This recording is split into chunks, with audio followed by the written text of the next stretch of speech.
بسم اللہ الرحمن الرحیم۔ السلام علیکم، آپ دیکھ رہے ہیں الف نیوز اور میں ہوں آپ کے ساتھ ماجد علی۔ شامل کرتے ہیں پاکستان اور دنیا بھر سے بریکنگ نیوز ہیڈ لائنز۔ سعودی عرب کا بڑا کردار، پاکستان اور بھارت کے درمیان جنگ کو روکنے کے لیے میدان میں آ گیا۔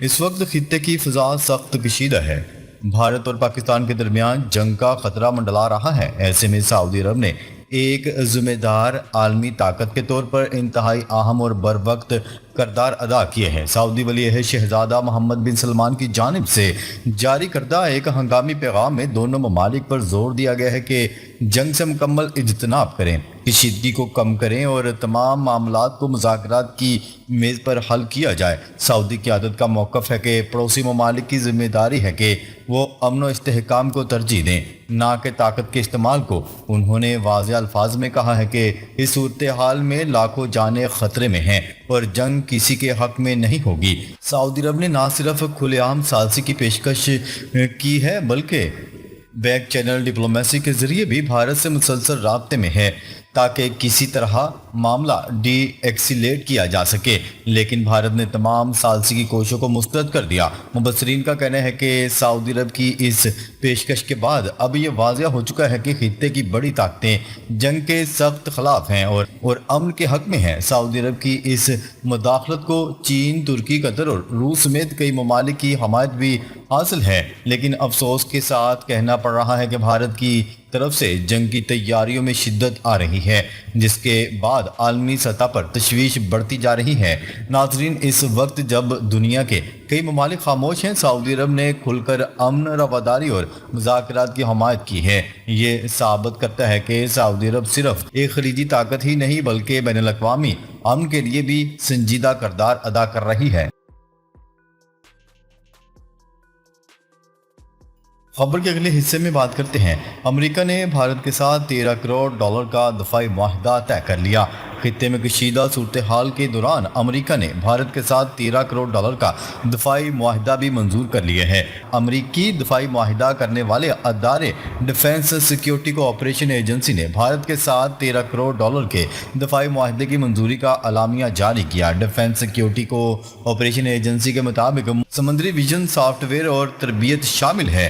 امریکی حکام کے مطابق معاہدے سے خطے میں فوجی توازن متاثر نہیں ہوگا، اس سے جنوبی ایشیا میں استحکام لانے میں مدد ملے گی۔ یاد رہے کہ بھارت اس سے قبل فرانس سے $630 ارب کے 26 رافیل طیارے بھی خرید چکا ہے اور مزید رافیل لڑاکا طیاروں کی خریداری کا معاہدہ کیا ہے۔ خبر کے اگلے حصے میں بات کرتے ہیں۔ پاکستانی آرمی کی دشمن کو منہ توڑ جواب دینے کے لیے جدید ہتھیاروں کے ساتھ جنگی مشقوں کا آغاز۔ بھارت کی جانب سے پہلگام واقعے کے بعد دی جانے والی گیدڑ بھبکیوں کے پیش نظر پاک فوج دشمن کی کسی بھی جارحیت کا منہ توڑ جواب دینے کے لیے مکمل طور پر تیار۔ سیکیورٹی ذرائع کے مطابق پاک فوج کی جنگی مشقیں پورے زور و شور سے جاری ہیں۔ جنگی حکمت عملی کے پیش نظر مشقوں میں جدید ہتھیاروں کا عملی مظاہرہ بھی کیا جا رہا ہے۔ ان مشقوں میں افسران اور جوان اپنی پیشہ ورانہ مہارتیں بھرپور طریقے سے دکھا رہے ہیں۔ سیکیورٹی ذرائع کے مطابق جنگی مشقوں کا مقصد دشمن کی کسی بھی جارحیت کا بھرپور جواب دینا ہے۔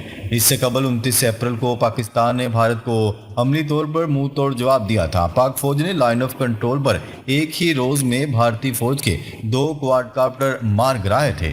واضح ہے کہ پہلگام واقعے کے بعد بھارت کی جانب سے بے بنیاد الزامات کی وجہ سے پاک بھارت کشیدگی میں ایک بار پھر اضافہ ہو چکا ہے۔ خبر کے اگلے حصے میں بات کرتے ہیں۔ بھارت کی جانب سے حملے کا خدشہ، خیبر پختونخوا کے تمام اضلاع میں خطرے کے سائرن سسٹم نصب۔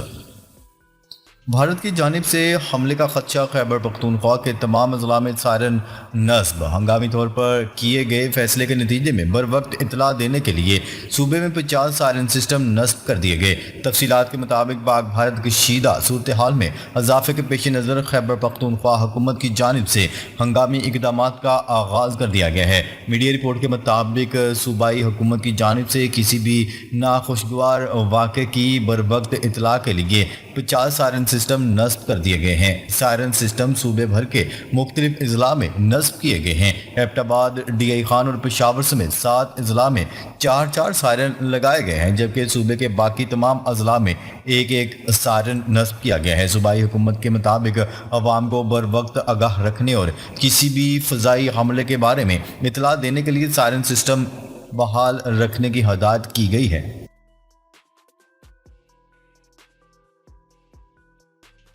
خبر کے اگلے حصے میں بات کرتے ہیں اسرائیل کے جنگلات میں بدترین آتش زدگی، مرکزی شاہراہ بند، عالمی برادری سے امداد کی اپیل۔ اسرائیل میں یروشلم کے مضافات میں جنگلات پر بدترین آتش زدگی کے نتیجے میں مرکزی شاہراہ کو بند کر دیا گیا ہے اور شہریوں کو بے دخل کر دیا گیا ہے اور آگ پر قابو پانے کے لیے عالمی مدد کی اپیل کر دی گئی۔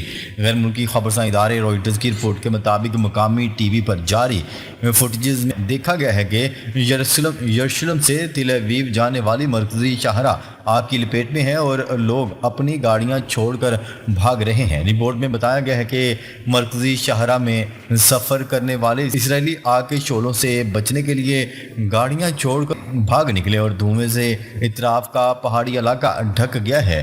اسرائیل کے وزیر اعظم نتن یاہو نے کہا ہے کہ اٹلی اور کروشیا کی جانب سے آگ پر قابو پانے کے لیے 3 فائر فائٹر جہاز بھیجے جانے کی توقع ہے۔ اسرائیلی وزیر خارجہ نے کہا ہے کہ جنگلات میں بدترین آگ کے بعد اسرائیل نے یونان، سائپرس اور بلغاریہ سے بھی مدد کی اپیل کی ہے۔ مقامی میڈیا کی رپورٹ کے مطابق 120 فائر فائٹر اور ریسکیو سروس کے درجنوں ٹیموں کو جائے وقوع بھیج دیا گیا ہے۔ اس کے ساتھ ساتھ طیارے اور ہیلی کاپٹرز بھی آگ پر قابو پانے کی کوششیں کر رہے ہیں۔ خبر کے اگلے حصے میں بات کرتے ہیں غزہ پر اسرائیلی بمباری جاری، مزید 35 معصوم فلسطینی شہید۔ اسرائیلی فورسز کی شمالی غزہ کے مختلف علاقوں میں بمباری کے نتیجے میں مزید 35 فلسطینی شہید ہو گئے اور میڈیا کی رپورٹ کے مطابق اسرائیلی افواج کے غزہ پر فضائی اور زمینی حملوں میں شہید ہونے والے خواتین اور بچے بھی شامل ہیں۔ بیت حنون کے علاقے میں حماس کے جنگجو اور اسرائیلی فورسز کے درمیان شدید جھڑپیں ہوئیں۔ نابلس میں اسرائیلی فورسز کے چھاپے کے دوران حماس سے جھڑپ کے نتیجے میں 2 اسرائیلی فوجی زخمی ہوئے اور میڈیا کی رپورٹ کے مطابق 18 مارچ سے اب تک 2308 فلسطینی شہید ہو چکے ہیں، جن میں 595 بچے شامل، جبکہ 7 اکتوبر 2023 سے اب تک مجموعی طور پر شہید ہونے والوں کی تعداد 52,400 سے تجاوز کر چکی ہے، جبکہ ہزاروں افراد زخمی اور لاکھوں بے گھر ہو چکے ہیں۔ انسانی حقوق کی تنظیمیں عالمی برادری سے فوری مداخلت کا مطالبہ کر رہی ہیں۔ خبر کے اگلے حصے میں بات کرتے ہیں بھارت کی شمالی کمان کے آرمی کمانڈر کے بعد بھارتی فضائیہ کے نائب سربراہ بھی تبدیل۔ بھارتی عسکری قیادت تاش کے پتوں کی طرح بکھرنے لگی۔ ایک اعلیٰ فوجی عہدیدار کے بعد دوسرے کی بھی تنزلی کر دی گئی۔ مودی سرکار کو اعلیٰ فوجی قیادت سے واضح انکار مل چکا ہے۔ اس بار نائب فضائی سربراہ ایئر مارشل ایس پی دھارکر نے انکار کر دیا۔ شمالی کمان کے آرمی کمانڈر کو پہلے ہی تبدیل کیا جا چکا ہے۔ ایئر مارشل ایس پی دھارکر کو 7 ماہ بعد ہی عہدے سے ہٹا دیا گیا ہے۔ ایئر مارشل ایس پی دھارکر جو گزشتہ رات رافیل طیاروں کی جارحانہ پروازوں کے نگراں تھے، ان کی پیشہ ورانہ صلاحیتوں پر سوالات اٹھائے جا رہے ہیں، کیونکہ پاک فضائیہ نے رافیل طیاروں کو فوری اور مؤثر طور پر روکا۔ نائب فضائی سربراہ نے اپنے پائلٹس کی رافیل ہینڈلنگ پر شدید عدم اعتماد کا اظہار کیا تھا۔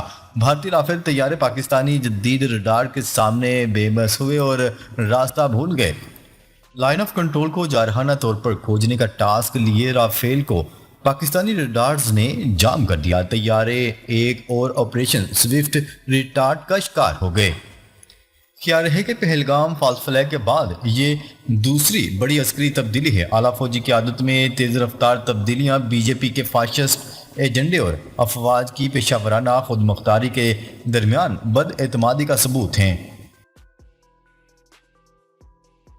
خبر کے اگلے حصے میں بات کرتے ہیں امریکی وزیر خارجہ کا بھارتی ہم منصب سے رابطہ، پاکستان سے تعاون پر زور۔ امریکی وزیر خارجہ مارکو روبیو نے وزیر اعظم پاکستان شہباز شریف سے رابطے کے بعد بھارتی وزیر خارجہ ایس جے شنکر سے بھی ٹیلی فونک گفتگو کی۔ امریکی محکمہ خارجہ کے مطابق ان روابط کا مقصد جنوبی ایشیا خطے میں بڑھتی ہوئی کشیدگی کو کم کرنے اور دو طرفہ تنازعات کے حل کے لیے مؤثر اقدامات پر زور دینا ہے۔ محکمہ خارجہ کی جانب سے جاری بیان میں کہا گیا ہے کہ وزیر خارجہ نے بھارت پر زور دیا ہے کہ وہ پاکستان کے ساتھ تعمیری بات چیت اور تعاون کے ذریعے خطے میں امن و استحکام کو فروغ دے۔ انہوں نے دونوں ممالک کو مشورہ دیا ہے کہ وہ تحمل کا مظاہرہ کریں اور کشیدگی میں کمی کے لیے سفارتی ذرائع کو ترجیح دیں۔ ناظرین، اب تک کے لیے اتنا ہی۔ مزید خبریں لے کر بہت جلد آپ کی خدمت میں حاضر ہوں گے۔ تب تک کے لیے اپنا خیال رکھیے گا۔ اللہ نگہبان۔